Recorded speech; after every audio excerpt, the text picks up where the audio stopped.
એક પછી એક બોટલના ઘા કર્યો. તે મારો બંગલો વેચાવ્યો, તે મારી ગાડી વેચાવી, એ કરે 2 બોટલ, તે મારી ઘરવાળીને પગાડી. એમાંલી બાપુ ભરી બોટલ આવી હતી. તો રોવા મળ્યો. નિર્દોષને સજા ન હોય. તે કાંઈ નિર્દોષ. મારો બાપ પછી તારો વારો, પછી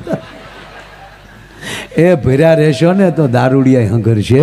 ખાલી છે ભેગા દુનિયા તમને ખાલી કરી નાખશે. સાહેબનો વિષય હોય અને એ આપણો આમ હાથ પકડીને કહી દે કે તમને આ તકલીફ છે, એટલે આપણે હાસુ જ માન લેવાય, કારણ કે એ ડૉક્ટર છે. બરોબર?